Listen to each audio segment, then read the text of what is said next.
Hi friend, welcome to the Invest Academy. This is fifth lecture of the strength of material. Today we are going to discuss these three topic, and each and every topic will be discussed along with the numerical problem. Okay. So first of all, we start our first topic. What is our first topic? First topic is stress strain analysis in the composite bar. ठीक है, composite बार के बाद हम लोग discuss करेंगे stress strain analysis in a taper bar. उसके बाद हम लोग डिस्कस करेंगे stress strain analysis in a beam along with their self weight. यहाँ पे हम लोग सेल्फ वेट को भी कंसीडर करेंगे स्ट्रेस स्ट्रेन एनालिसिस में. ठीक है, वो हम लोग इसको सेल्फ वेट को सेकंड में डिस्कस कर लेंगे और थर्ड में हम लोग डिस्कस करेंगे टेपर बार को. ठीक है, तो स्टार्ट करते हैं अपन फर्स्ट टॉपिक से. अपना फर्स्ट टॉपिक क्या है? Stress strain analysis in composite bar. सबसे पहले हम लोग जानेंगे कंपोजिट बार क्या होता है. कंपोजिट बार मतलब सिंपल कि आप एक या एक से अधिक, ठीक है, दो हो सकता है, तीन हो सकता है, चार भी हो सकता है. ठीक है, एक से अधिक टाइप के मटेरियल को एक साथ ज्वाइन करके कोई मेंबर बनाते हैं, कोई बॉडी बनाते हैं. उस चीज को हम लोग क्या बोलते हैं? कंपोजिट मेंबर या कंपोजिट बार. ठीक है, अब एक या एक से अधिक मटेरियल मिलाना या एक दूसरे के साथ कंबाइन करने का तरीका अलग अलग हो सकता है. ठीक है, कहने का मतलब क्या, अगर मैं चाहूं कि ये मेरा एक मार्कर हो गया और एक मटेरियल चाहिए और ये एक मेरा डस्टर हो गया. ठीक है, मैं मार्कर और मार्कर का मटेरियल जो है वो क्या है? प्लास्टिक का है, और ये जो डस्टर का मटेरियल है वो किसका है? वुड्स का है. अगर मैं ये दोनों को मिलाकर एक सिंगल बॉडी बनाना चाहता हूँ किसी पर्पस के लिए, इस पे लोड अप्लाई करने के लिए, चाहे कहीं इसको यूज करने के लिए, तब हम इस चीज को, ये जो कंबाइन करने के बाद जो मेंबर बनेगा, जो बॉडी बनेगा, उसको हम लोग क्या बोलेंगे? ये कंपोजिट मटेरियल का बॉडी है. कंपोजिट मटेरियल का बॉडी है कहने का मतलब दो अलग अलग मटेरियल मिलकर एक बॉडी बना हुआ है, एक मेंबर बना हुआ है. तो इसको हम लोग क्या बोलते हैं? कंपोजिट बॉडी या कंपोजिट मेंबर बोलेंगे. ठीक है, अब ये जो डस्टर और ये जो मार्कर का मिलाने का, एक साथ जोड़ने का जो तरीका है वो अलग अलग हो सकता है. एक क्या कर सकते हैं, ये डस्टर और मार्कर को दोनों को इस तरह से पैरेलली ऐड कर दें. एक तरीका ये हो सकता है. ठीक है, एक तरीका ये हो सकता है कि इसके जस्ट आगे, ठीक है, इस तरह से सीरीज में end to end connection, series होता है ना, इंड टू इंड कनेक्शन करते हैं, सीरीज में इस तरह से जोड़ दें एक लंबा मेंबर बनाने के लिए. ठीक है, दो बेसिक है तरीका एक मेंबर को कंपोजिट बनाने के लिए. दो या दो से अधिक मटेरियल को यूज करके कंपोजिट बनाने का तरीका जो है वो दो है. एक तो हो सकता है कि आप पैरेलल ऐड कर दें या उसको सीरीज में ऐड करें. ठीक है, तो पैरेलल या सीरीज कॉम्बिनेशन से हम लोग क्या बना सकते हैं? कंपोजिट मटेरियल बना सकते हैं. ठीक है, और भी तरीका हो सकता है कि आप इस तरह से ऐड कर दें, ये भी पैरेलल ही बोला जाएगा, एक दूसरे को पैरेलल ऐड कर दिया गया है. अलग अलग तरीके से इसको ऐड किया जाता है. आपको दो ही कॉमन दिखेगा, एक तो पैरेलल और एक सीरीज कॉम्बिनेशन. ठीक है, यही दो दिखेगा. तो अब हम लोग समझते हैं कि अगर मैं दो मटेरियल को यूज करूं पैरेलल में तो क्या इफेक्ट शो करेगा, वो मटेरियल किस तरह से वो बिहेव करेगा. अगर मैं उसको सीरीज में करूं तो वो किस तरह का बिहेवियर शो करेगा. तो सबसे पहले हम लोग स्टार्ट करते हैं किसके साथ? सीरीज के साथ. ठीक है, आप देख सकते हैं ये बोर्ड पे दो बॉडी बनाया हुआ है. एक तो कंबाइंड इन सीरीज किया हुआ है, एक कंबाइंड इन पैरेलल. ठीक है, दो बॉडी को हम लोग एक सीरीज में कंबाइन किया है, एक दूसरे में किसमें किया है? पैरेलल में कंबाइन किया है. जो ब्लैक कलर से शो किया हुआ है बॉक्स, वो क्या है? वो एक अलग बॉडी है. जो ब्लू मार्कर से जो बनाया हुआ है वो क्या है? एक अलग बॉडी है. तो ब्लैक मार्कर से जो शो किया है एक अलग बॉडी है, और ब्लू मार्कर से जो शो किया हुआ है एक अलग बॉडी है. दोनों बॉडी को हम लोग क्या किया है? यहाँ पे कंबाइन कर दिए. कंबाइन किया है किसमें? इंड टू इंड कनेक्शन, मतलब किसमें किए हैं? सीरीज में किए हैं. यहाँ पे देखिए, यहाँ पे जो वो ये ब्लू वाला बॉडी, ब्लैक वाला बॉडी है, वो ये जो ब्लू वाला बॉडी है, दोनों को एक दूसरे को पैरेलल में क्या किए हैं? कंबाइन किए हैं. तो ये जो कंबाइंड मटेरियल होगा उसको क्या बोलेंगे? Composite material combine in parallel, ये composite material combine in series. ठीक है, तो ये बेसिक बात हो गया कॉम्बिनेशन का. अब आते हैं हम लोग एनालिसिस करते हैं होता क्या है. मैं इस कंपोजिट मटेरियल में, कंपोजिट बार में मैं क्या किया? एक पी लोड अप्लाई किया. सबसे एक चीज और, एक रियल लाइफ एग्जांपल दिखाते हैं जहां पे हम लोग कंपोजिट मटेरियल या कंपोजिट बीम को यूज करते हैं. आप देखोगे जैसे मैं जो पहले के घर बनते थे उसमें एक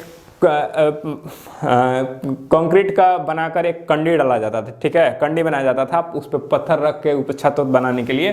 तो उसमें जब कंडी का जो ढलैया होता था, जब ढलाता था, उसमें क्या करते थे? सबसे पहले सेंटर में नहीं एक्चुअली होता है, वो हल्का सेंटर से नीचे होता है. ठीक है ना, सेंटर से हल्का नीचे एक देखिएगा कि एक स्ट्रक्चर बनाया जाता है, ठीक है, रॉड का, एक स्ट्रक्चर रॉड का बनाने के बाद उसके ऊपर से कंक्रीट डाला जाता है, उसके ऊपर से कंक्रीट भरा जाता है। तो वो क्या है, अंदर में आयरन का मटेरियल है, ऊपर में किसका है, कंक्रीट का है। तो दोनों को मिलाकर एक बना हुआ मेरा बीम, ठीक है, एक स्लैब बना हुआ है। वो स्लैब क्या है, एक कंपोजिट मटेरियल की तरह यूज किया जाता है।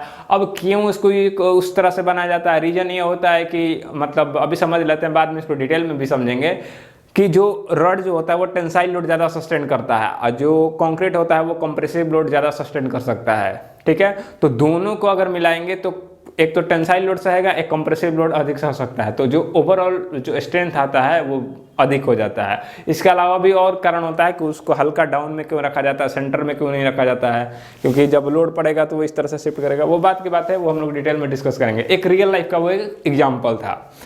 अब आते हैं इसको देखते हैं सीरीज में क्या होता है।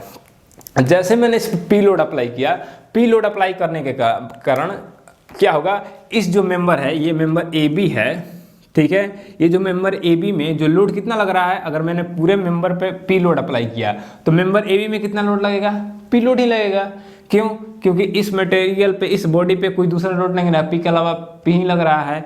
और इस मेंबर एसी में देखा जाए तो एसी में कितना लोड लगेगा, पी ही लोड लगेगा। क्यों पी लोड लगेगा, क्योंकि हम बताए थे कि जब फ्री बॉडी डायग्राम बनाते हैं तो इधर से स्टार्ट करते हैं। पहले हम लोग बी लिख देंगे नीचे, जस्ट इसके नीचे ए लिख देंगे, जस्ट इसके नीचे सी लिख देंगे। अब स्टार्ट करेंगे, यहाँ पे क्या लगा है, पी लोड लगा है। पी लोड मतलब पॉजिटिव में पी टेंसाइल, इधर आएंगे कोई लोड में चेंजिंग आया, कोई नहीं चेंज आया। ए से सी में कोई लोड में चेंजिंग आया, नहीं, कोई चेंजिंग नहीं आया। तो ओवरऑल दोनों मटेरियल में लोड कितना लग रहा है, पी और पी, टेंसाइल नेचर का। कहने का मतलब क्या है, अगर सीरीज में अगर हम ऐड करते हैं तो जो लोड का डिस्ट्रीब्यूशन होगा वो क्या होगा, सेम होगा। दोनों में पी ही रह जाएगा, दोनों में लोड में कोई चेंजिंग नहीं आएगा, ठीक है। तो ये मेरा क्या आ गया, पहल का हम लोग क्या है, यहाँ से कंक्लूजन मिला, अगर सीरीज में हम लोग ऐड करते हैं तो जो लोड का वैल्यू है वो क्या रहेगा, सेम रहेगा। लोड का वैल्यू क्या रहेगा, लोड इज रिमेन सेम, दोनों में लोड का वैल्यू क्या रहेगा, सेम रहेगा, ठीक है। पी ही रह जाएगा। डेट मीन्स P1, अगर इसमें P1 आता है, इसमें P2 रहता है, तो P1 और P2 का वैल्यू क्या रहेगा, सेम। वो किसके बराबर रहेगा, P के बराबर। पहला कंक्लूजन आता है। दूसरा कंक्लूजन पे आते हैं कि जब हम इसमें लोड लगा के इस मेंबर को खींच रहे हैं, ये तो क्या किया हुआ है, फिक्स किया हुआ सपोर्ट में और फिक्स किया हुआ कैंटिलीवर में, अगर हम इसको खींच रहे हैं तो खींच रहे होंगे तो ये भी कुछ एक्सपेंड करेगा, ये भी कुछ एक्सपेंड करेगा। क्या दोनों सेम एक्सपेंड करेगा, आंसर होगा नहीं। क्यों नहीं दोनों सेम एक्सपेंड करेगा, कर भी सकता है सेम एक्सपेंड, नहीं भी कर सकता है। ये कंपल्सरी नहीं है कि सेम ही एक्सपेंड करेगा, कर भी सकता है सेम, नहीं भी कर सकता है।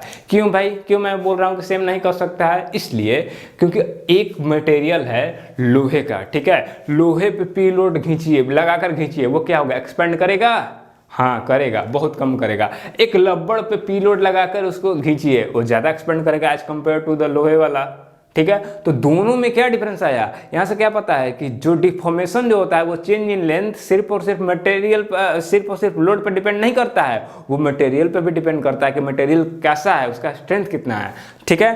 तो कहने का मतलब क्या पता चला कि अगर इसमें भी पी लोड लग रहा है, इसमें भी पी लोड लग रहा है, तो ये जरूरी नहीं है कि इसमें जो चेंज इन लेंथ आएगा, जैसे change in length in A B is equal to the change in length AC। कहने का मतलब क्या है कि change in length in AB does not equal to, ठीक है, change in length in BC। ये हमेशा जरूरी नहीं है कि ये दोनों इक्वल हो भी सकता है, लेकिन हमेशा ये इक्वल हो ये सही नहीं है, ठीक है। अब हम लेंथ कैसे निकालेंगे, इसका चेंज इन लेंथ, इसका चेंज इन लेंथ कितना होगा, तो अपना जो फॉर्मूला था, बेसिक फॉर्मूला, उसका यूज करेंगे, delta L equal to PL upon AE। इससे यूज करके हम लोग दोनों में निकाल सकते हैं कि चेंज कितना आया। चेंज अगर इसका E1 इलास्टिसिटी है तो इसका इलास्टिसिटी का वैल्यू क्या होगा, कोफिशिएंट ऑफ इलास्टिसिटी का वैल्यू क्या होगा, E2। क्यों अलग अलग मैं ले रहा हूँ, इलास्टिक कांस्टेंट का E1, इसका इलास्टिक कांस्टेंट E2, क्योंकि अलग अलग मटेरियल लेते हैं, इलास्टिक कांस्टेंट का वैल्यू क्या होगा, अलग अलग होगा। अगर इलास्टिक कांस्टेंट का वैल्यू अलग हो जाएगा तो डेल्टा एल का वैल्यू अलग हो जाएगा, चाहे पी का वैल्यू सेम रहे या ना रहे, उससे कोई मतलब नहीं है। ए का वैल्यू भी यहाँ पर डिफरेंट है, इसलिए भी डेल्टा एल का वैल्यू क्या हो जाएगा, डिफरेंट होगा। अगर मटेरियल भी सेम रहता तो डेल्टा एल का वैल्यू क्या हो जाता, डिफरेंट हो जाता है। तो इसमें जो सीरीज में कॉम्बिनेशन होता है उसमें क्या हमको देखने को मिला, पहला कि लोड सेम रहेगा लेकिन चेंज इन लेंथ क्या होगा, सेम नहीं रहेगा। क्या रहेगा, लोड सेम रहेगा लेकिन चेंज इन लेंथ सेम नहीं रहेगा। अब आते हैं कंपोजिट के केस में। कंपोजिट के केस में क्या है कि दो अलग अलग material, composite in parallel case को देखते हैं कि दो अलग अलग मटेरियल को एक साथ पैरेलल में इस तरह से कंबाइन किया गया है, कंबाइन करके इधर से भी किसी से दोनों को ऐड कर दिया गया, इधर से भी कुछ लगा कर दोनों को ऐड कर दिया गया, दोनों को ऐड करने के बाद इधर से ऐसा पी लोड लगा रहे हैं। ठीक है, वही कंडीशन ये बोल रहा है, दो मेंबर को अलग अलग मटेरियल का है, दोनों को एक साथ कंबाइन किया गया, कंबाइन करने के बाद इस तरह से पी टेंसाइल लोड लगाया गया है। अब जब मैंने पी टेंसाइल लोड लगाया तो क्या ये दोनों पे लोड का वैल्यू सेम होगा, पी और पी? क्या मैं बोल रहा हूं कि क्या ये दोनों पे पी ही होगा? जी नहीं, बिल्कुल नहीं होगा। क्यों नहीं होगा?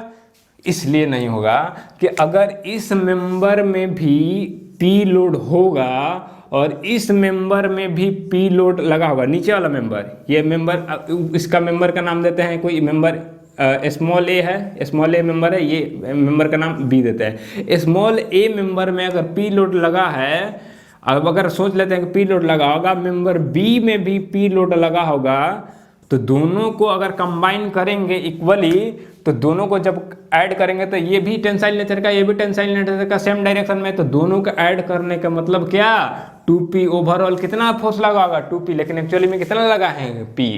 कहने का मतलब अगर हम इस तरह से बात सोच रहे हैं कि p लोड लगाए हैं तो दोनों p लग रहा होगा, ये तो ऐसे ही फंडामेंटली गलती है, क्योंकि vector law of addition follow नहीं कर रहा है। दोनों का सेम डायरेक्शन है, अगर p ले लेते हैं तो दोनों को ऐड करने के बाद क्या आना चाहिए, p, लेकिन 2p और p ऐड करेंगे तो 2p हो जाएगा। ठीक है, तो ये गलत हो गया। ठीक है, तो क्या भाई कितना होगा, p/2 ले लेते हैं, p/2 और p/2 अगर दोनों में ले लेते हैं तो ऐड करने के बाद क्या हो जाएगा, p हो जाएगा। अब तो सही है ना? नहीं, अभी भी सही नहीं है। क्यों अभी भी सही नहीं है? इसलिए भाई अगर मान लो ये मेरा एक आयरन का रड है, नीचे एक हम वुड का लगा देते हैं, वुड में रबड़ का लगा देते हैं। ठीक है, मटेरियल दोनों को कंबाइन कर देते हैं, कंबाइन करने के बाद खींचना स्टार्ट करते हैं, दोनों फिक्स है एंड पे, और दोनों को खींचना स्टार्ट करते हैं तो रड भी उतना ही खिंचा रहा है, जो रबड़ का मटेरियल है वो भी उतना ही खिंचा रहा है। क्या मैं बोल रहा हूँ, रड भी उतना ही खिंचा रहा है, रबड़ भी उतना ही खिंचा रहा है। क्यों? क्योंकि दोनों का एंड फिक्स है, अगर मैं खींच रहा हूँ तो रबड़ भी उतना ही खिंचाएगा जितना रड खिंचाएगा। तो रड को खींचने के लिए लोड क्या लगा होगा, ज़्यादा लगा होगा, जबकि रबड़ को खींचने के लिए लोड क्या लगा होगा, कम लगा होगा। कहने का मतलब दोनों का लोड जो है हम लोग हाफ नहीं रख सकते हैं, ये जरूरी नहीं है कि दोनों हाफ ही होगा। ठीक है ना, p/2 कुछ भी हो सकता है, ऊपर वाला कुछ भी हो सकता है, p/3 भी हो सकता है, ये 2p/3 भी हो सकता है, कुछ भी हो सकता है, लेकिन दोनों का सम क्या होगा, हमेशा p होगा। तो ऐसा बात है, तब हम कैसे डिटरमाइन करेंगे कि पहला मेंबर में कितना लगेगा, दूसरा मेंबर में कितना लगेगा? तो इसके लिए क्या करना है, आपको एज्यूम कर लेना है कि इसमें जो लोड लग रहा होगा पहला मेंबर में वो कितना लग रहा होगा, p1 लग रहा होगा। कितना लग रहा होगा पहला मेंबर में, p1 लोड लग रहा होगा। दूसरा मेंबर में कितना लोड लग रहा होगा, p2 लग रहा होगा। और दोनों का लोड का जो समेशन होगा p1 प्लस p2 का, वो किसके बराबर होगा, P1 प्लस P2 का जो दोनों लोड का समेशन होगा वो किसके बराबर, अप्लाइड लोड P के बराबर होगा। ठीक है, ये चीज़ मिल गया। अच्छा ठीक है भाई, ये क्लियर हो गया। लेकिन फिर तो पंगा ये है ना कि भाई P1 और P2 तो मैंने मान लिया, लेकिन उसका वैल्यू कितना होगा ये कैसे पता चलेगा, वो भी पता चल जाएगा। उसको कैसे पता करेंगे, सबसे पहले हम लोग एक बात अभी जो बीच में बोल गया वो उसको ध्यान से सुनना है। क्या मैंने बीच में बोल गया, दोनों एंड पर फिक्स है, एक मटेरियल लोहे का है लेकिन एक मटेरियल रबड़ का है, दोनों पैरेलली कंबाइंड है। कंपोजिट मटेरियल के लिए दोनों को खींच रहा हूँ, दोनों सेम अमाउंट में खींच रहा होगा। कहने का मतलब क्या हो गया, delta L in member A is equal to the delta L in member B. क्या बात है, ये क्या बात कर दी है, क्या मैं बात बोला अभी कि डेल्टा एल, ये पहला इक्वेशन है, इसको ध्यान से रखना है कि ये जो हमेशा लोड का वैल्यू क्या होगा, सेम नहीं होगा। P1 does not equal to P2, ये हमेशा करेक्ट नहीं है। P1 does not equal to P2, ठीक है ना, ये P1 और P2 का हमेशा वैल्यू सेम होगा, ये जरूरी नहीं है। जो डेल्टा एल होगा वो मेंबर ए में वो इक्वल होगा किसके, delta L in member B. ये हमेशा करेक्ट है। कब, जब दो मेंबर को एक दूसरे को पैरेलल में कंबाइन किया जाए। ठीक है। तो यहाँ से क्या होगा, अब डेल्टा एल इन मेंबर ए निकालते हैं। डेल्टा एल इन मेंबर ए निकालने के लिए क्या करेंगे, ये फॉर्मूला डेल्टा एल का पी एल अपॉन ए का यूज करेंगे। इसको हटाते हैं। जो कंपोजिट में अगर पैरेलल में कंबाइन होता है तो वो केस ज़्यादा इंपॉर्टेंट होता है, इसमें थोड़ा सा हम लोग को डिटेल में स्टडी करना चाहिए, ठीक है। अब आते हैं यहाँ से डेल्टा एल इन ए, डेल्टा एल इन ए वो कितना हो जाएगा, load applied in member A, load applied in member ए कितना है P1, ठीक है। तो P1 लिख दिया मैंने। एल लेंथ इसका कितना है, दोनों का सेम है, सपोज कर लेते हैं एल होगा। एरिया ऑफ क्रॉस सेक्शन इसका मान लेते हैं A1 है, ठीक है। इसका एरिया ऑफ क्रॉस सेक्शन कितना मान लेते हैं A2 है। ये मटेरियल अलग है तो इसका इलास्टिक कांस्टेंट का वैल्यू E1 मान लेते हैं। ये मटेरियल अलग है तो इसका इलास्टिक कांस्टेंट का वैल्यू क्या मान लेते हैं A2। तो उस हिसाब से पहला का ए के लिए क्या हो जाएगा E1 A1, ये किसका हो गया डेल्टा एल इन ए। अब डेल्टा एल इन बी निकालेंगे, कितना हो जाएगा P2 L, लेंथ दोनों का सेम है, इसका इलास्टिक कांस्टेंट का वैल्यू E2 माने हैं और इसका एरिया ऑफ क्रॉस सेक्शन कितना माने हैं A2। तो ये LA का वैल्यू होगा, ये LB का वैल्यू होगा।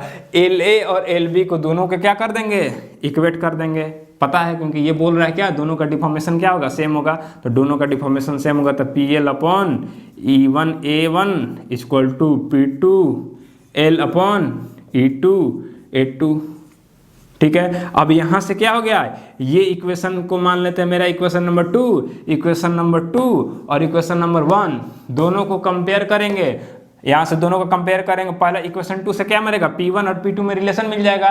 P1 और P2 में रिलेशन मिल जाएगा तो इसको इसमें पुट कर देंगे। यहाँ से P1 और P2 में रिलेशन मिल जाएगा। दो अननोन है P1 और P2 और दो इक्वेशन, इक्वेशन 1 और इक्वेशन 2, दो अननोन दो इक्वेशन है, सोल्व कर सकते हैं। तो यहाँ से मेरे को क्या मिल जाएगा, P1 और P2 का वैल्यू मिलेगा। अगर P1 और P2 को वैल्यू मिल जाएगा तो हम डेल्टा L का वैल्यू निकाल लेंगे। P1 का वैल्यू पुट करके डेल्टा L का वैल्यू निकाल देंगे, डेल्टा LB का भी वैल्यू निकाल देंगे, डेल्टा LB का भी वैल्यू निकाल गया, स्ट्रेस का भी वैल्यू निकल जाएगा। स्ट्रेस इन मेंबर A कितना होगा, stress in member A equal to load P1 upon A1, ये भी निकल जाएगा। स्ट्रेस इन B भी निकल जाएगा, P2 अपॉन A2, ये भी मिल जाएगा, ठीक है। हाँ, ये चीज़ हो गया। अब एक बात इसमें है कि दो इक्वेशन को सोल्व करेंगे, फिर वहाँ से हम वैल्यू निकालेंगे, फिर वहाँ से पुट करेंगे डेल्टा एल का वैल्यू निकालने के लिए। कितना ये कॉम्प्लेक्स प्रोसेस है, लग रहा है ना कि इसमें दो इक्वेशन सोल्व करो, P1 P2 का वैल्यू निकालो, फिर उसके बाद लेंथ निकालने के लिए फिर इस इक्वेशन में पुट करके डेल्टा एल का वैल्यू निकालो, स्ट्रेस निकालना तो फिर इसमें पुट करके निकालो। इस चीज़ को थोड़ा सा शॉर्ट करते हैं। कैसे शॉर्ट करते हैं, जो डेल्टा एल का वैल्यू होगा इसमें मेरे को ये इक्वेशन रिक्वायर्ड है और ये इक्वेशन रिक्वायर्ड है, इसको अभी मिटाते हैं थोड़ी देर के लिए, बाकी सारा चीज़ को मिटा लेते हैं, ठीक है।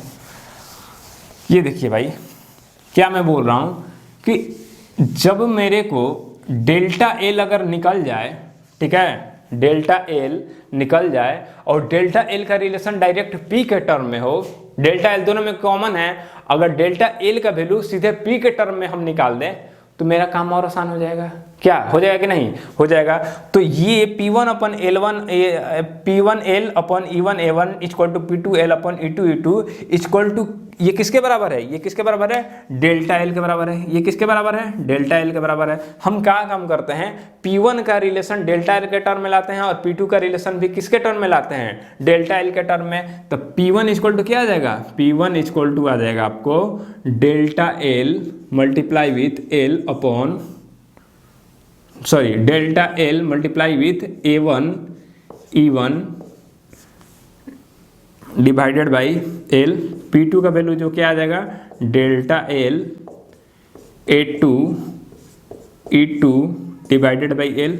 ये मेरा P1 और P2 का वैल्यू आ गया। इस P1 और P2 का वैल्यू इस इक्वेशन में पुट करते हैं, इक्वेशन नंबर 1 में। इक्वेशन नंबर 1 में जब पुट करेंगे तो मेरा आ जाएगा क्या, क्या आ जाएगा, डेल्टा एल, ऐसे delta L divided by L, दोनों में कॉमन रहेगा, A1 E1 plus A2 E2 equal to P, ये आ जाएगा। अब यहाँ से डेल्टा एल का अगर वैल्यू मैं निकालूंगा, डेल्टा एल का वैल्यू वहाँ से जब निकालूंगा, इसका काम हो गया मेरा। अब डेल्टा एल का वैल्यू इस यहाँ से निकालते हैं, यहाँ से जब डेल्टा एल का वैल्यू निकालेंगे तो डेल्टा एल का वैल्यू कितना आ जाएगा, delta L equal to P L upon A1 E1 plus A2 E2, ठीक है, ये आ गया। कहने का मतलब क्या है, जब मेरे को कभी भी क्वेश्चन सोल्व करना होगा कंपोजिट बार का, तो हम इस तरह से नहीं करेंगे कि सबसे पहले ये इक्वेशन लिखेंगे, ये इक्वेशन नंबर 1 लिखेंगे, इक्वेशन नंबर 1 लिखने के बाद डेल्टा एल निकालेंगे किस तरह से, P1 L1 upon A2 E2 equal to P2 L upon A2 E2 दोनों के इक्वेट करके P1 P2 का वैल्यू निकालेंगे, फिर इसमें पुट करेंगे, फिर यहाँ से हमको P1 या P2 का वैल्यू मिलेगा, फिर इसको पुट करेंगे डेल्टा एल निकालने के लिए। नहीं, डेल्टा एल अगर क्वेश्चन में पूछता है तो डायरेक्ट इसको पुट करेंगे, डायरेक्ट इस इक्वेशन को अप्लाई करेंगे, ठीक है, ये रिलेशन को अप्लाई करेंगे। क्यों? क्योंकि P डायरेक्ट मेरे को मिल जाएगा, इसमें P1 P2 नहीं निकालना, P मेरे को मिला रहेगा, L का वैल्यू मेरे को पता ही है, टोटल कंपोजिट बार का लेंथ कितना है, A1 E1 दोनों का एरिया और मटेरियल का प्रॉपर्टी है, A2 E2 भी सेकंड नंबर मटेरियल का एरिया क्रॉस सेक्शन है, उसका प्रॉपर्टी है, वहाँ सब चीज़ वैल्यू रहेगा, डायरेक्ट डेल्टा एल निकाल लेंगे। अगर डेल्टा एल पता चल गया, इनकेस अगर पूछता भी है कि P1 P2 का वैल्यू बताओ कितना होगा, तो डायरेक्ट आंख मूंद के पर डेल्टा एल निकालेंगे। डेल्टा एल का वैल्यू मेरे को पता है, पहला मेंबर के लिए कितना हो जाएगा, पहले मेंबर के लिए कितना हो जाएगा, पहले मेंबर के लिए अगर डेल्टा एल निकालेंगे तो डेल्टा एल पहले मेंबर के लिए कितना हो जाएगा, P1 L1 upon A1 E1। Delta L का वैल्यू इससे पता है, डायरेक्ट पुट करेंगे इसमें तो P1 का वैल्यू निकल जाएगा, उसी तरह से सेकंड वाला का निकाल देंगे। कहने का मतलब क्या हो गया कि अगर आपको लोड के टर्म में कैलकुलेशन करना है तो सबसे पहले जितना मैंने पीछे बताया सबको भूलिए, सबसे पहले आपको डेल्टा एल निकालना है। डेल्टा एल निकल जाए तो डायरेक्ट इस तरह से इक्वेशन फॉर्म करके डेल्टा एल का टर्म में P1 का वैल्यू निकालिए, P2 का वैल्यू निकालिए, उसके बाद आपको स्ट्रेस निकालना है तो स्ट्रेस निकालिए, जो मर्जी करना है कीजिए, ठीक है, जो आपको मर्जी जो निकालना है वो निकालते रहिए, ठीक है। तो ये क्या था कंपोजिट बार के लिए। अब आते हैं हम लोग कुछ क्वेश्चन वगैरह करते हैं, क्वेश्चन वगैरह करके देखते हैं क्या हम लोग सोल्व कर पाते हैं।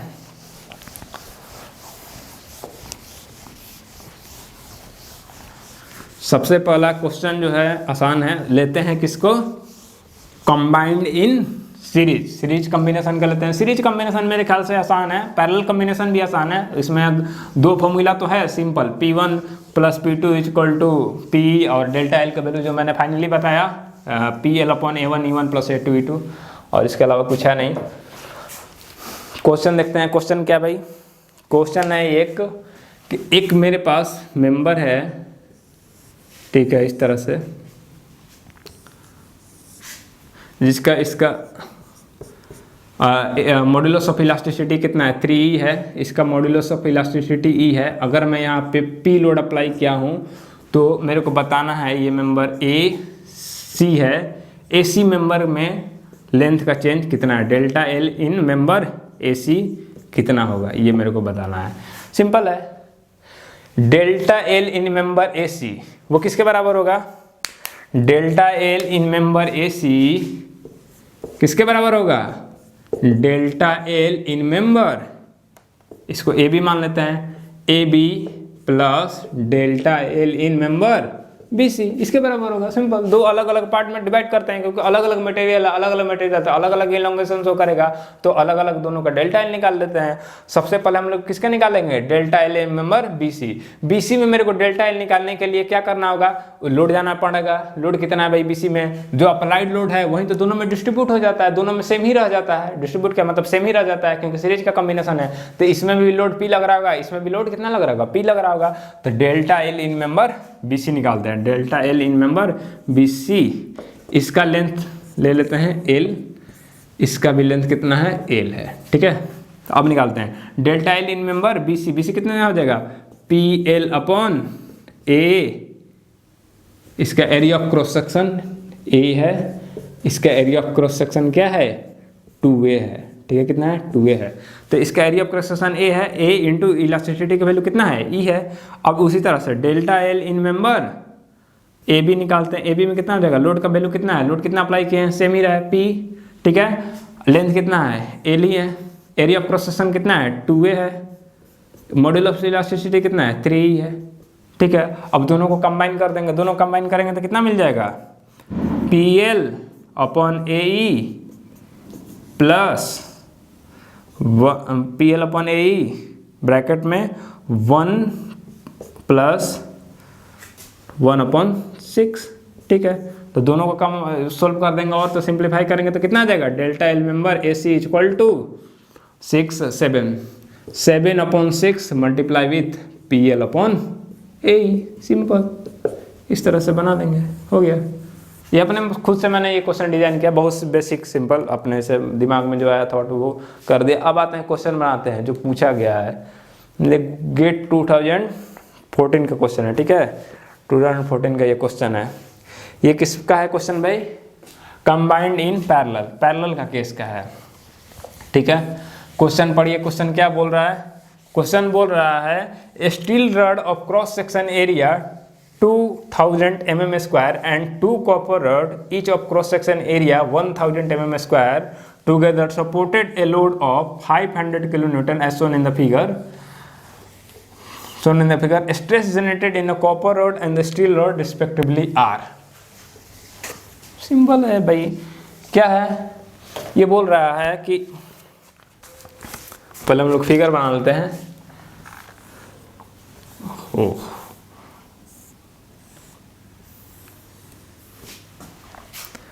एक मेरा यहाँ पे कॉपर रॉड है लगा हुआ, एक यहाँ पे एक मेरा क्या लगा हुआ है, स्टील का रॉड लगा हुआ है इस तरह से। फिर उसके बाद क्या लगा हुआ है, एक कॉपर का रॉड फिर से लगा हुआ है इधर, ठीक है। उसके ऊपर एक रिजिड ब्लॉक लगा हुआ है इस तरह से, जो कि तीनों को एक साथ क्या कर रहा है, जोड़ रहा है, ठीक है भाई। ये किसका है, कॉपर का है। ये भी किसका है, कॉपर का है। ये किसका है, स्टील का है, ठीक है। लेंथ सबका कितना दिया हुआ है, इसका 300 + 100, इसका लेंथ कितना दिया है, 400 mm में सारा यूनिट है। और ये कितना दिया है, 300 mm, ठीक है। एरिया ऑफ क्रॉस सेक्शन कितना दिया हुआ है, area of cross section 200 mm square steel rod का, इसका एरिया कितना दिया है, ए का वैल्यू कितना दिया हुआ है 2000, 2 × 10⁻³ mm में सारा यूनिट। इसका एरिया ऑफ क्रॉस सेक्शन क्या दिया हुआ है 1000, इसका कितना दिया हुआ है 10⁻³ एरिया ऑफ क्रॉस सेक्शन 10⁻, उसका भी एरिया ऑफ क्रॉस सेक्शन कितना है 10⁻³। इसका मॉडुलस ऑफ इलास्टिसिटी का वैल्यू कितना दिया हुआ है 1.2 मल्टीप्लाई विथ 10⁵। इसका कितना दिया हुआ भाई, स्टील का 2 × इसका कितना दिया 2 × 10⁵। लोड किस तरह का लग रहा है, कंप्रेसिव नेचर का लोड लगाया जा रहा है, कितना 500 kN, यानी 500 × 10⁻³ न्यूटन का लोड लगा हुआ है। चलिए अब स्टार्ट करते हैं, सोल्व करना है। पूछा क्या है, स्ट्रेस पूछा है किसमें, कॉपर वाला में और स्टील वाला में कितना लग रहा है। सिंपल, जब हम इस पे लोड अप्लाई कर रहे हैं तो जो मेरा 500 kN जो है वो इस पे भी कुछ लग रहा होगा, कुछ उसका 500 का कुछ इस पे लग रहा होगा पार्ट, कुछ इस पे पार्ट लग रहा होगा, कुछ इस पे पार्ट लग रहा होगा, ठीक है। तो मान के चलते हैं कि इसमें P1 लग रहा है, इसमें P2 लग रहा है, इसमें क्या लग रहा है P3 लग रहा है। क्या मान के चलते हैं, एक में कितना लग रहा है P1 लग रहा है, एक में लग रहा है P2, एक में लग रहा है क्या लग रहा है P3, क्या लग रहा है P3। दोनों को कंबाइन करके कितना होगा, तीनों का कंबाइन करके कितना होगा 500 kN। तीनों लोड को कंबाइन कर दे तो किसके बराबर होगा 500 kN के बराबर। हाँ ये ठीक है। अब आते हैं 3 गो अननोन पैरामीटर है, 3 अननोन पैरामीटर है। अगर ध्यान से इसको देखा जाए तो ये जो पहला रड है जो कॉपर का है और तीसरा रड है जो कॉपर का है, दोनों का area of cross section same है, दोनों का area of cross section same है, एक ही मटेरियल का बना हुआ है। जब area of cross section same है, एक ही मटेरियल का बना हुआ है, एक ही लेंथ है, सारा पैरामीटर सेम है। जो डेल्टा एल में PL/AE जो दिखता है उसमें एल भी सेम है, ए भी सेम है, ई भी सेम है, डेल्टा एल का भी वैल्यू सेम होने वाला है। तो कहने का मतलब क्या हुआ वहां से कि जो P1 है और जो P3 है दोनों क्या हो गया इक्वल होगा। फिर से क्या समझते हैं, जो डेल्टा एल होता है वो क्या होता है, पी एल अपॉन ए ही होता है। दो रड के लिए, ये एक रड है और ये तीसरा रड है, पहला और तीसरा रड के लिए एल का भी वैल्यू सेम है, ए का भी वैल्यू सेम है और ई का भी वैल्यू सेम है। और उसके साथ साथ ये तो कंपोजिट बार का केस है जो कि पैरेलल में है। अगर पैरेलल में है तो दोनों का, पहला और तीसरा दोनों का क्या है, जो डेल्टा एल है उसका भी वैल्यू क्या, तो उस हिसाब से हम लोग क्या बोल सकते हैं कि जो दोनों का जो लोड का जो वैल्यू होगा P1 और P3 दोनों का क्या होगा, सेम होगा। तो कहने का मतलब P1 और P3 का वैल्यू क्या होगा, सेम होगा। तो इसको भी P1 लिखे हैं तो ये भी P3 का भी वैल्यू क्या होगा, P1 ही हो जाएगा। तो कहने का मतलब क्या हो जाएगा, 2P1 plus P2 equal to 500 kilo newton. ठीक है, 500 किलो न्यूटन। ठीक है, अब यहाँ से थोड़ा सा आसानी हुआ मेरे को कि दो अननोन है। ठीक है, अब आते हैं, मैंने क्या बताया था कि जब भी कंपोजिट बार होगा पैरेलल में कंबाइन होगा तो सबसे पहले हम लोग डेल्टा एल निकालेंगे। डेल्टा एल का फॉर्मूला क्या बताया था जो लास्ट में, कि अगर कंपोजिट बार है तो delta L equal to P, जो एक्सटर्नल अप्लाइड लोड है ओवरऑल, पी एल अपॉन सब मेंबर का एक्सियल रिजिडिटी ए ई। जिस तरह से दो उस समय मेंबर था तो A1 E1 लिखे थे प्लस A2 E2 लिखे थे। यहाँ पर तीन मेंबर है तो A1 E1 plus A2 E2 plus A3 E3, मतलब तीनों जो AE होता है उसको एक्सियल रिजिडिटी बोलते हैं कि कितना वो अपोज कर रहा है डिफॉर्मेबल का। ठीक है, तो जो तीनों का एक्सियल रिजिडिटी होगा तीनों का सम डिवाइडेड बाई क्या होगा, तीनों का सम। तो तीनों का सम कितना होगा, A1 E1 plus A2 E2 plus A3 E3। ठीक है, अब यहाँ पे A1 E1 और A3 E3 क्या है, A3 E3 दोनों क्या है, सेम है। तो दोनों सेम होगा तो डेल्टा एल का वैल्यू कितना हो जाएगा, PL upon A1 E1 plus A3 E3 दोनों सेम है तो 2A1 E1 plus A2 E2 ये लिख दिए। P का वैल्यू भी पता है, L का भी वैल्यू पता है, A1 E1 का भी वैल्यू पता है, A2 E2 का भी वैल्यू पता है। तो आगे प्रोसीड कर सकते हैं। लेकिन यहाँ पे क्या है, एक बात का पंगा है। क्या पंगा है भाई, कि यहाँ पे जो L का वैल्यू है वो तीनों के लिए क्या है, सेम नहीं है, तीनों के लिए सेम नहीं है। तो यहाँ पे जो L का वैल्यू पुट करने जाएंगे तो क्या हो जाएगा, प्रॉब्लम आ जाएगा। मतलब यहाँ पे L का वैल्यू क्या है, सबके लिए सेम नहीं है। तो हम यहाँ पे ये फॉर्मूला जो है डेल्टा एल का वो अप्लाई नहीं कर सकते हैं। ये नहीं कर सकते हैं तो फिर क्या करना पड़ेगा, इसको मिटाना पड़ेगा। इसको मिटा कर क्या करना पड़ेगा, मेरे को जो फंडामेंटल फॉर्मूला है डेल्टा एल का वो लगाना पड़ेगा। किसके किसके लिए, मेंबर 1 और मेंबर 3 के लिए। मेंबर 1 और 3 या मेंबर 1 या 2 या 3 किसी दो के लिए अप्लाई करना होगा। तो सबसे पहले 1 और 2 के लिए अप्लाई कर देते हैं। Delta L in member 1 equal to, इस पे हम लोग P1 माने हैं तो P1 upon L1 divided by A1 upon E1। यहाँ से डेल्टा एल और डेल्टा L2 निकाल लेंगे। डेल्टा L2 कितना हो जाएगा, P2 L2 upon A2 E2। दोनों का डेल्टा L1 और डेल्टा L2 दोनों का वैल्यू क्या होगा, सेम होगा। जब दोनों का वैल्यू सेम होगा तो क्या आ जाएगा, P1 L1 plus A1 E1 equal to P2 L2 upon A2 E2 हो गया। अब यहाँ से वैल्यू पुट कर देते हैं। P1 का वैल्यू कितना है नहीं पता है, वही निकालना है। L1 का वैल्यू कितना दिया भाई, L1 का वैल्यू मैंने मिटा दिया। L1 का वैल्यू दिया है वो 300, सब mm में है तो mm में ही रहने देते हैं। L1 का वैल्यू लिख दिए। P1 मेरे को नहीं पता है। A1 का वैल्यू कितना दिया है, A1 कॉपर के लिए कितना दिया था, कॉपर के लिए दिया है 1000 यानी 10 की पावर 3। E1 का वैल्यू कितना दिया कॉपर के लिए, 1.2 इंटू 10 की पावर 5। ठीक है, इक्वल टू P2 का वैल्यू क्या करना है नहीं पता है, वही निकालना है। L2 का वैल्यू कितना दिया है, L2 का वैल्यू आपको दिया है 400। कितना दिया है, 400 दिया है। उसके बाद क्या है, A2 का वैल्यू कितना दिया है, 2 इंटू 10 की पावर 3, 2 इंटू 10 की power 3। Elastic constant for steel कितना दिया, 2 इंटू 10 की पावर 5। 10 की पावर 5 से 10 की पावर 5 कट गया, ये 2 नहीं दिया होगा, 1.2 दिया। ठीक है, ये 10 की पावर 3 से 10 की पावर 3 कट गया अब करते हैं कितना हो जाएगा, ये 300 है, ये इस तरह से कट जाएगा, ये कितना हो जाएगा 0.4 हो जाएगा। तो P1 equal to 0.4 divided by 4 equal to P2 कितना आ जाएगा, P2 इक्वल टू, यहाँ से सोल्व करेंगे तो क्या आ जाएगा, P2 इक्वल टू, यहाँ से अब दोनों को सोल्व करेंगे तो कितना आ जाएगा, P2 इक्वल टू 10P1 कितना आ जाएगा, P2 equal to 10P1। P2 और P1 में रिलेशन आ गया तो इसको पुट कर देते हैं इस इक्वेशन में, इसको इक्वेशन नंबर 1 लिखते हैं, इक्वेशन नंबर 1 में पुट करते हैं तो कितना आ जाएगा, P2 इक्वल टू 10P1, तो 10P1 प्लस 2P1 कितना हो जाएगा 12P1, 12P1 इक्वल टू कितना आ गया, 12P1 इक्वल टू 500।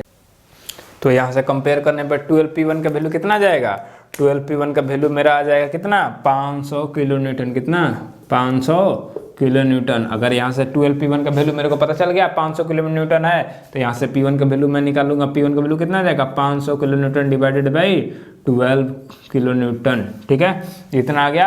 अब यहाँ से P1 का वैल्यू मिल गया, यहाँ पे पुट करते हैं तो यहाँ से P2 का वैल्यू कितना आ जाएगा, P2 का वैल्यू आ जाएगा 5 × 10⁻³ डिवाइडेड बाई 12 किलो न्यूटन। यहाँ से P2 का वैल्यू मिल गया, P1 का वैल्यू मिल गया, P1 P2 का वैल्यू मिल गया, एरिया से डिवाइड करेंगे तो मेरे को P1 मतलब स्ट्रेस इन कॉपर मिल जाएगा और P2/A2 मतलब स्ट्रेस इन स्टील मिल जाएगा। इस तरह से मेरा क्या हो जाएगा, ये क्वेश्चन सोल्व हो जाएगा। यहाँ तक हम लोग क्या कर लिए, क्वेश्चन सोल्व कर लिए किसका, कंपोजिट बार का, किसके लिए, कौन कौन किसके लिए, पैरेलल के लिए भी और सीरीज के लिए, दोनों के लिए क्लियर हो गया। लेकिन एक बात आता है, अगर कभी भी हम कंपोजिट बार बनाएंगे तो कंपोजिट बार बनाने का मोटिव क्या होता है, ये होता है कि एक बार ऑलरेडी बन चुका है, उससे वो लोड सस्टेन नहीं हो पा रहा है, इसलिए उसके जगह पे उसके बदले में एक और एक्स्ट्रा मेरे को मेंबर ऐड करना पड़ा, तभी तो मैंने वो किया। अगर मेरे को, बात को समझिए मैं क्या बोल रहा हूँ, कंपोजिट मेंबर का जरूरत किस किस कंडीशन में पड़ सकता है। एक तो ये है कि आपको नेचुरली उस तरह से बनाना है, दो अलग अलग मटेरियल रख के, ताकि मेरे को प्रॉपर्टी क्या मिले, बेस्ट मिले, ठीक है, वो तो भाई इंजीनियरिंग एस्पेक्ट हो गया, ठीक है।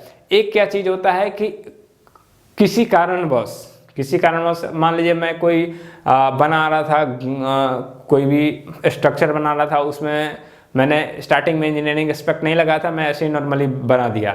नॉर्मली बनाने के बाद पता चला कि वो जो मेरा स्ट्रक्चर है वो लोड सस्टेन नहीं कर पा रहा है। तो जब वो लोड नहीं सस्टेन कर पाता है तो हम लोग एक्स्ट्रा मटेरियल उसके साथ क्या करते हैं, अटैच कर देते हैं कि लो भाई तुम्हारे साथ ये लो एक सहारा की तरह काम करेगा, एक सपोर्ट करेगा। घर वगैरह में देखते हैं कि कभी बीम में कोई प्रॉब्लम आ जाता है, कहीं फ्रैक्चर होता है, नीचे लोग लकड़ का सपोर्ट लगा देते हैं। तो लकड़ क्या हो रहा होगा, उस समय कंपोजिट मेंबर की तरह एक्ट कर रहा होगा, ठीक है, कंपोजिट बार की तरह एक्ट कर रहा होगा। तो वो तो क्या हो गया, कारणवश हो गया, मजबूरी हो गया। तो अब इस समय जब अगला बार जो भी होगा, अगर मान लीजिए वो पर्सन टेक्निकल होगा, तो वो क्या करेगा, बोलेगा कि जो मैंने पहला मेंबर बनाया था उससे काम नहीं चल पाया, वो लोड का सस्टेन नहीं कर पा रहा, उसके साथ ये मैं कंपोजिट बार, ये जो मैं सेकंड मेंबर लगाया, ये दोनों मिलकर उस लोड को सस्टेन कर पा रहे हैं। मतलब दोनों के मिलने के बाद जो एक्सियल रिजिडिटी है वो उस लोड को सस्टेन करने के लायक है। तो अगला बार वो क्या करेगा, एक ऐसा मटेरियल चूज करेगा जिसका स्ट्रेंथ क्या हो, जिसका रिजिडिटी क्या हो, ये दोनों के कंबाइंड रिजिडिटी के बराबर होगा। कहने का मतलब क्या है, जब दोनों मिलकर जो डिफॉर्मेशन शो कर रहा है डेल्टा एल, वो कितना शो कर रहा है, PL/A1 plus A2 load apply करने के बाद क्या, PL। मैं क्या सेलेक्ट करूंगा, एक ऐसा, दोनों को मिलाकर एक ऐसा मटेरियल मैं बनाऊंगा, अकेला एक ऐसा मटेरियल बनाऊंगा जिसका क्या हो, वो उतना ही लेंथ का हो और उतना ही लोड सस्टेन कर पाए। मैं उससे मटेरियल के तलाश में रहूंगा, ठीक है। तो उस मटेरियल के तलाश में ही आपको जो AE 2 पैरामीटर रहता है, उसी लोड को सस्टेन कराना है, उतना ही लेंथ का रखना है। एरिया और इलास्टिसिटी, जो मॉडुलस ऑफ इलास्टिसिटी है वो डिफरेंट है। कहने का मतलब AE क्या होता है, रिजिडिटी होता है उस मटेरियल का, वो क्या होता है, रिजिडिटी, एक्सियल रिजिडिटी। वो जो मटेरियल के एक्सियल रिजिडिटी होना चाहिए वो कितना होना चाहिए, तो इसके बराबर होना चाहिए। ये PL/A1 plus A2 equal to PL/AE। मतलब यहाँ से दोनों के रिलेशन से क्या पता चला कि जो मेरा मटेरियल जो होगा उसका एक्सियल रिजिडिटी वो किसके इक्विवेलेंट होना चाहिए, किसके इक्विवेलेंट होना चाहिए भाई, A1 E1 plus A2 E2 के इक्विवेलेंट अगर मैं एक्सियल रिजिडिटी ले लेता हूँ तो मैं उस दोनों कंबाइंड मटेरियल को एक ऐसा मटेरियल से सेलेक्ट रिप्लेस कर सकता हूँ जिसका एरिया ए हो और उसका मॉडुलस ऑफ इलास्टिसिटी क्या हो, ई हो। ठीक है, तो मतलब ये क्या बता रहा है, ए इक्विवेलेंट एक्सियल रिजिडिटी, जो नया मटेरियल मेरे को सिलेक्ट करना है उसका इक्विवेलेंट एक्सियल रिजिडिटी कितना रखे, ताकि उस मटेरियल को, जो कंबाइंड मटेरियल है, जो कंपोजिट मटेरियल है, उसको हम लोग क्या कर पाए, रिप्लेस कर पाए। ठीक है, समझ गए।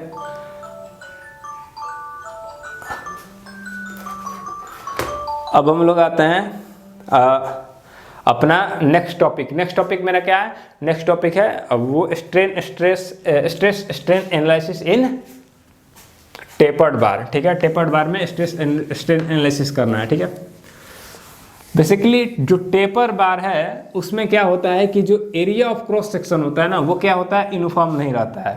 कहने का मतलब, अगर मान लीजिए कोई एक सिलेंड्रिकल ऑब्जेक्ट है, ठीक है, तो सिलेंड्रिकल ऑब्जेक्ट है तो उसका एरिया ऑफ क्रॉस सेक्शन क्या है, सेम है, कांस्टेंट है। लेकिन अगर वो उसको टेपर्ड कर दिया जाए, मतलब टेपर कर दिया जाए, मतलब हर एरिया ऑफ क्रॉस सेक्शन को क्या कर दिया जाए, नॉन यूनिफॉर्म कर दिया जाए, तो उस केस को क्या बोलते हैं, वो टेपर्ड बार। मतलब टेपर्ड बार का क्या है, टेपर्ड बार में डिफरेंस क्या है एक नॉर्मल बार और टेपर्ड बार में, कि उसमें एरिया ऑफ क्रॉस सेक्शन क्या है, एरिया ऑफ क्रॉस सेक्शन क्या है, सेम नहीं है। तो area of cross section same नहीं है, कहने का मतलब हर एक, जैसे जैसे मैं अलोंग द एक्स एक्सिस बढ़ते जाऊंगा, मेरा जो एरिया का जो डिफरेंस है वो मेरे को अलग अलग मिलते जाएगा। ठीक है, तो उससे क्या दिक्कत आएगा भाई, उससे ये दिक्कत आएगा कि जो मैंने फार्मूला लिखा था डेल्टा एल का, उसके लिए प्रॉब्लम आएगा। वो क्या है, पी एल अपॉन ए क्या दिखाता है, area of cross section. Stress में तो कोई प्रॉब्लम नहीं, स्ट्रेस में प्रॉब्लम आएगा क्या, हाँ स्ट्रेस में भी आएगा क्या, स्ट्रेस इक्वल टू पी अपन ए, लेकिन हर एक जगह अलग अलग जगह का मैं स्ट्रेस क्या कर लूंगा, निकाल लूंगा। इस क्रॉस सेक्शन का स्ट्रेस कितना होगा, इस क्रॉस सेक्शन का स्ट्रेस कितना होगा, इस क्रॉस सेक्शन स्ट्रेस, हर एक पॉइंट का अलग अलग स्ट्रेस होता है, वो तो अलग अलग स्ट्रेस आपको हर पॉइंट पे निकाल लूंगा, उसमें कोई दिक्कत नहीं। हर एक पॉइंट का एरिया निकाल के यहाँ पे हम लोग स्ट्रेस निकाल पाएंगे। लेकिन पूरे का डेल्टा एल निकलता है ना, जब चेंज इन लेंथ निकालना है तो वो पूरे का निकालना है, तो पूरे का चेंज इन लेंथ निकालना है तो एरिया किसका रखूंगा, कौन सा सेक्शन का रखूंगा, यहाँ का रखूँ, यहाँ का रखूँ, यहाँ का रखूँ, यहाँ का रखूँ, ये मेरे साथ प्रॉब्लम है। जब स्ट्रेस निकालना है उस समय प्रॉब्लम नहीं है, stress equal to load upon area, तो जहाँ का आप एरिया निकाल, जहाँ का एरिया सेलेक्ट कीजिएगा वहाँ का आप स्ट्रेस निकालिएगा। यहाँ का एरिया सेलेक्ट कर रहे हैं तो यहाँ का स्ट्रेस निकाल दिए, अगर यहाँ का एरिया सेलेक्ट कर रहे थे यहाँ का स्ट्रेस निकाल दिया। ठीक है, तो अब आता है डेल्टा एल के बारे में डिस्कस कर रहे हैं। तो हम क्या करते हैं, डस्टर किधर गया यहाँ, तो हम क्या मानते हैं कि ये जो मेरा मेंबर है, जो टेपर्ड बार है, ठीक है, नॉन प्रिज्मेटिक मेंबर है, हम इसको ये समझ लेते हैं कि एक छोटा छोटा छोटा छोटा प्रिज्मेटिक मेंबर को कंबाइन करके, एक छोटा छोटा प्रिज्मेटिक मेंबर को कंबाइन करके ये क्या बना है, टेपर्ड बना हुआ है। मतलब क्या कि यहाँ एक एलिमेंट है, ठीक है, यहाँ पे एक छोटा सा मान के चलेंगे कि बॉडी है, छोटा छोटा छोटा छोटा छोटा छोटा छोटा छोटा एक प्रिज्मेटिक मेंबर जिसका क्रॉस सेक्शन क्या है, सेम है। एक छोटा छोटा छोटा छोटा मेंबर को कंबाइन करके एक बड़ा मेंबर बनाया गया है। ठीक है, तो इस पॉइंट के ये छोटे से लेंथ dx का मेरे को कुछ ना कुछ डायमीटर पता चल जाएगा, एक छोटे से। इसमें तो अगर मान लीजिए इतना बड़ा मेंबर में एकदम छोटा सा हिस्सा dx काटते हैं, dx थिकनेस सेलेक्ट करते हैं, उस dx थिकनेस प्लेट का मेरे को ये तो पता होगा ना कि उसका डायमीटर कितना है। अगर उस पॉइंट का डायमीटर निकाल लेंगे तो वहाँ का चेंज इन लेंथ तो मेरे को तो पता चल जाएगा, इस dx में कितना चेंज इन लेंथ है वो निकाल सकते हैं। मतलब क्या करते हैं कि इस मेंबर में एकदम पतला थिन काट लेयर एक शीट निकालते हैं, उस थिन शीट का चेंज इन लेंथ निकालते हैं कि चेंज इन लेंथ कितना आया। हर एक इस ऐसा छोटा छोटा छोटा छोटा छोटा छोटा dx हर एक पार्ट पे जाएंगे, dx निकालेंगे और हर एक ds का डेल्टा एल निकालेंगे और हर डेल्टा एल को कंबाइन कर देंगे तो पूरे मेंबर का निकल जाएगा। कहने का मतलब क्या है, डेल्टा एल जो होगा delta L1 plus delta L2 plus delta L3 plus dot dot dot dot dot इसी तरह से प्लस डेल्टा Ln तक होगा। मतलब इतना अगर L लेंथ का है मेंबर, उसको n पार्ट में डिवाइड कर दिए, छोटा छोटा छोटा छोटा n पार्ट में डिवाइड कर दिए। उस n पार्ट का हर एक छोटे छोटे पार्ट में कितना डिफॉर्मेशन आया, मेरे P लोड लगाने का कारण उस हर एक छोटा छोटा एलिमेंट का हम डेल्टा एल निकाल के सबका डेल्टा एल कंबाइन कर देंगे, इन सेक्शन का इन सेक्शन तक का टोटल डेल्टा एल कंबाइन कर देंगे तो ओवरऑल डेल्टा एल मेरे को मिल जाएगा। ठीक है, इतना मेहनत कौन करेगा भाई, हर एक छोटा छोटा पार्ट का डेल्टा एल निकालो, इन सेक्शन का करेंगे। इसीलिए तो हम लोग इंटीग्रेशन सीखे थे, ताकि हर एक मेंबर का निकल जाएगा। अगर कोई उसमें कंटिन्यूटी हो तो सबको ऐड करना है, तो ऐड करने के लिए इंटीग्रेशन का यूज कर देते हैं। ठीक है, तो इंटीग्रेशन मेरे को मदद करेगा। बात समझ गए क्या है? एक टेपर्ड बार क्या है? एक छोटा छोटा प्रिज्मेटिक मेंबर को ज्वाइन करके बना हुआ है। एक छोटा छोटा प्रिज्मेटिक मेंबर को ज्वाइन करके बना है, और हर एक छोटे छोटे सेक्शन का हम क्या निकालेंगे? डेल्टा एल निकालेंगे, और उसके बाद सबको क्या कर देंगे? ज्वाइन कर देंगे, ऐड कर देंगे। ठीक है, तो हम क्या करते हैं, सबसे पहले इसका सेट करते हैं एरिया। यहाँ का डायमीटर मान लेते हैं D1 है। ठीक है, यहाँ का डायमीटर क्या है? D2 है। डायमीटर क्या है? D2 है। यहाँ से आते हैं स्टार्टिंग पॉइंट से x डिस्टेंस, इधर x डिस्टेंस आने के बाद एक छोटा सा एलिमेंट dx निकालते हैं। उस dx का डेल्टा एल निकालते हैं, उस dx थिकनेस वाला, इस dx को हम इधर बनाते हैं। ये जो मेरा मेंबर आया dx, उस dx मेंबर को यहाँ बनाते हैं। ये मेरा इस तरह से एक प्रिज्मेटिक मेंबर होगा, जो कि क्या है? सर्कुलर है। ठीक है ना, एक डिस्क की तरह होगा, पतला डिस्क की तरह। उस डिस्क पे पी लोड अप्लाइड है। ठीक है, इधर और इधर भी टेंसाइल नेचर का खिंचा रहा है, इधर सपोर्ट रिएक्शन, एक जो लोड अप्लाइड है उधर। ठीक है, अब इस dx, इसका लेंथ कितना है? dx। इसका जो डायमीटर है वो कितना है? d।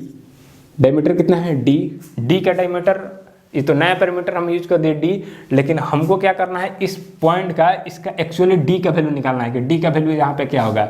यहाँ पे d का वैल्यू निकालते हैं। अगर मैं यहाँ से स्टार्ट करता हूँ x = 0 से और x = L तक आता हूँ, तो मेरा चेंज इन डायमीटर कितना आता है? D2 - D1। कितने लेंथ में? L लेंथ में। तो x लेंथ बढ़ता हूँ तो कितना चेंज आएगा डायमीटर में? d का वैल्यू कितना आ जाएगा? d का में चेंज कितना आ जाएगा? d में चेंज डेल्टा d कितना आ जाएगा? डेल्टा d आ जाएगा D2 + D1 + L plus multiply with x। कहने का मतलब क्या है कि अगर मैं क्या कह रहा हूँ कि अगर हम x = 0 से x = L तक आ रहे हैं, तो मेरा जो डायमीटर है वो कितना चेंज हो रहा है? यहाँ D1 था, जैसे जैसे बढ़ते गया D2 चेंज हो गया। मतलब मेरा x लेंथ बढ़ने पर जो डायमीटर में चेंज आया D2 - D1 आ गया। कितने में? L लेंथ में। तो अगर x बढ़ता हूँ तो कितना आएगा?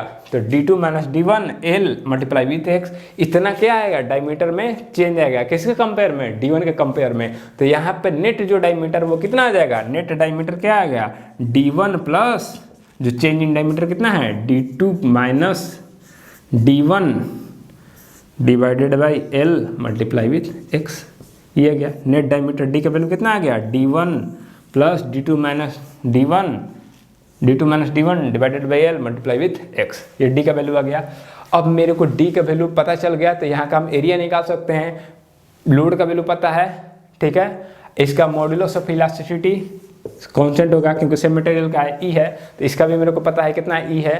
तो हमें इसका dx लेंथ का डेल्टा एल निकाल सकते हैं। इसका डेल्टा एल कितना आएगा? इसका डेल्टा एल आएगा, लोड कितना अप्लाई किए हैं? P, लेंथ कितना है? dx, P dx। ठीक है, P dx अपॉन एरिया से पहले मॉड्यूलस ऑफ इलास्टिसिटी लिख दिए। एरिया क्या होता है सर्कुलर सेक्शन का? पाई d स्क्वायर। d का पाई d स्क्वायर होता है। d का वैल्यू कितना है? D1 plus D2 - D1 L multiply with x। ठीक है, एरिया कितना होता है? पाई d square divided by 4। Area कितना सर्कुलर डिस्क का? पाई d स्क्वायर अपॉन 4 होता है। ठीक है, पाई d स्क्वायर अपॉन 4। तो पाई d का वैल्यू इतना मिल गया है, तो पुट करते हैं। पाई 4 किधर चल जाएगा? ऊपर चल गया। ठीक है, d का वैल्यू कितना दिया है? D1 plus D2 - D1 divided by L multiply with x का होल स्क्वायर। ठीक है, ये मेरा डेल्टा एल का वैल्यू पता चल गया। हर एक छोटे से dx लेंथ में ये p लोड अप्लाई करने से कितना जो चेंज आया वो मेरे को पता चल गया। कितना चेंज आया भाई? तो चेंज मेरा वहाँ पता चल गया। कितना है? यहाँ लिखते हैं fresh, delta L in length dx जो है वो कितना आया 4p dx divided by pi e multiply with d1 plus d2 minus d1 divided by l multiply with x, ये आ गया इसका होल स्क्वायर। ठीक है, ये मेरा आ गया। अगर ये मेरा एक छोटे से लेयर का क्या आया डेल्टा एल आया, उसी तरह से हर एक छोटे छोटे डीएल का लेंथ का, हर छोटे छोटे dx लेंथ का जो एलिमेंट है वो हर dx लेंथ में जो इलोंगेशन डेल्टा एल आएगा उस डेल्टा एल का समेशन निकालेंगे। हर एक उस छोटे छोटे डीएल लेंथ का समेशन निकालने के लिए क्या करेंगे, सीधे हम क्या करेंगे इंटीग्रेट कर देंगे, इंटीग्रेशन कर देंगे। Integration of delta dl dx का इंटीग्रेशन करेंगे किससे, 0 से लेकर एल लेंथ तक। कहाँ से करेंगे, 0 से लेकर एल लेंथ तक। इसका करेंगे तो total change in length delta L बराबर, अगर इसका इंटीग्रेशन करते हैं 4p dx pi multiply with e d1 plus d2 minus d1 divided by l multiply with x का होल स्क्वायर। इसका अगर इंटीग्रेशन करते हैं तो इंटीग्रेशन करने के बाद जो मेरा रिजल्ट आएगा वो क्या आएगा, delta L equal to 4pl divided by pi d1 d2 pi d1 d2 multiply with e। क्या आ गया, delta L equal to P L divided by pi d1 d2 multiply with e।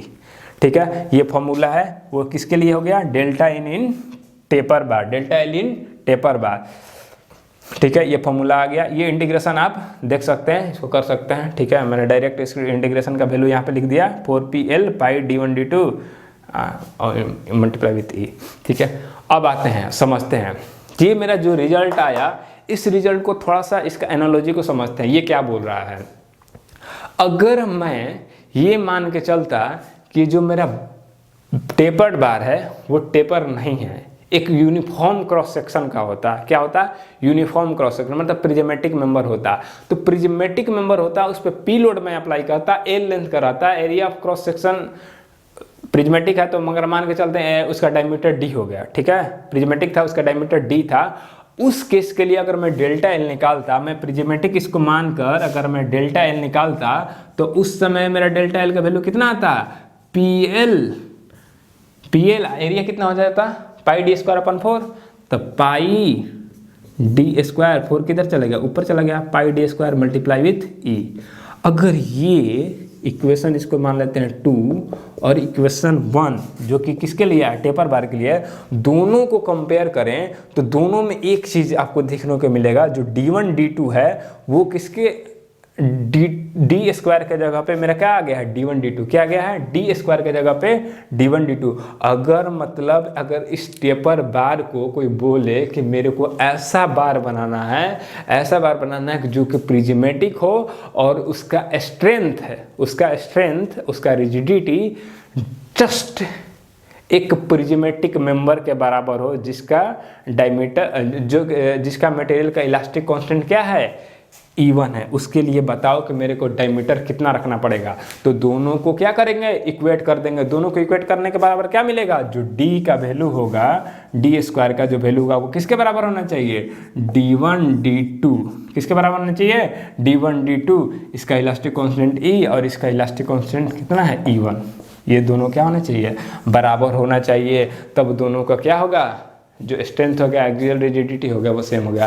कहने का मतलब इसका कम हम लोग यूज़ करेंगे। अगर कोई क्वेश्चन पूछ दे कि मेरे को बताओ, एक यहाँ पे टेपर्ड बार है जो ये क्वेश्चन में दिया है, एक टेपर बार है जिसमें मैंने पी लोड अप्लाई किया और उसमें जो डिफॉर्मेशन आ रहा है वो एग्जैक्टली एक मेरे को ऐसा बॉडी डिजाइन करना है जिसका इलास्टिक कांस्टेंट का वैल्यू E है, जिसका इलास्टिक कांस्टेंट का वैल्यू E1 होना चाहिए, तो उसका डायमीटर बताओ। इस तरह का क्वेश्चन आ सकता है। हम लोग क्वेश्चन बनाएंगे तो समझ जाएंगे मैं यहाँ पे क्या समझाना चाहता हूँ। एक्चुअली पहले क्वेश्चन देखते हैं, क्वेश्चन क्या है, एक क्वेश्चन पहले बना कर देखते हैं।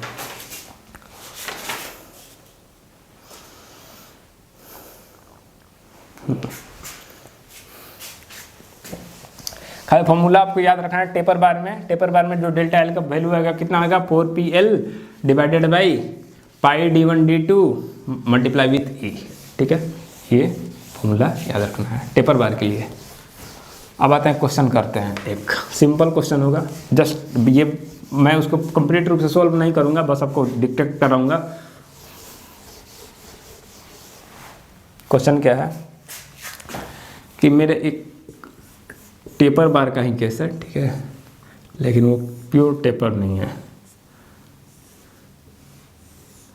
इधर से पी लोड अप्लाई किया, ये ए बी मेंबर है, ये ओ ए, ठीक है। इसका डायमीटर कितना है, D1 है, इसका डायमीटर कितना है, D2 है। ये क्वेश्चन है, ठीक है। ये क्या कह रहा है कि एक मेरे पास इस तरह का मेंबर है, उसमें टेपर्ड है, ठीक है, प्लस में आगे में प्रिज्मेटिक मेंबर, दोनों है, टेपर प्लस प्रिज्मेटिक दोनों लगा हुआ है। तो आप ये बताइए कि जो मेरा चेन इन जो लेंथ होगा वो पूरे मेंबर मतलब OB मेंबर में कितना होगा, और जब चेन इन OB मेंबर निकालना है वो किसके बराबर होगा, change in length of OA member plus change in length in AB member. ये किसके बराबर होगा, change in length in OA member plus change in length in AB member, ये दोनों के बराबर होगा। अब change in length in AB member, length AB में कितना लोड लग रहा है, P लग रहा है, लेंथ OA मेंबर में कितना लोड लग रहा है, P लग रहा है। क्यों, क्योंकि सीरीज कॉम्बिनेशन है, सीरीज कॉम्बिनेशन में लोड का वैल्यू क्या होता है, सेम रह जाता है। तो दोनों में PP लोड लग रहा है, तो लोड का वैल्यू मेरे को पता चल गया है। इसका एरिया ऑफ क्रॉस सेक्शन क्या है, यूनिफॉर्म है, तो डायरेक्टली PL/A लिख सकते हैं। चाहे यहाँ पर डायमीटर के टर्म में है तो PL/4PL/πd² मल्टीप्लाई विथ इसका अगर सपोज कर रहे थे इसका इलास्टिक कांस्टेंट का वैल्यू E1 है, तो change in length in AB कितना हो जाएगा, change in length in AB कितना हो जाएगा, लोड सेम रह जाएगा दोनों में। तो P इसका लेंथ मान लेते हैं, इसका लेंथ कितना है, L है, इसका लेंथ मान लेते हैं 2L है, तो क्या हो जाएगा PL/πd², 4 ऊपर चल जाएगा, E1 है तो E1 लिख देंगे, ठीक है। ये मेरा कितना देगा, डायमीटर का वैल्यू कितना है, D1 लिखा हुआ है, इसका D1 डायमीटर है तो इसका भी डायमीटर कितना होगा, D1 होगा। तो क्या होगा, delta L in AB = 4PL/πd1² in multiply with E1। अब आते हैं मेंबर OA के लिए। अभी हम जस्ट बताएं delta L for the taper bar, taper bar के लिए क्या होता है 4PL, इसका लेंथ कितना है, L कितना है, इसका लेंथ कितना 2L के बराबर है, तो 2L लिख देंगे। L इसका जो लेंथ है वो किसके बराबर है, 2L के बराबर है, तो 2L लिख देंगे। 4P2L डिवाइडेड बाई इसका क्या होता है पाई D1D2। इनिशियल डायमीटर कितना है, D1 है, तो D1 लिख देंगे।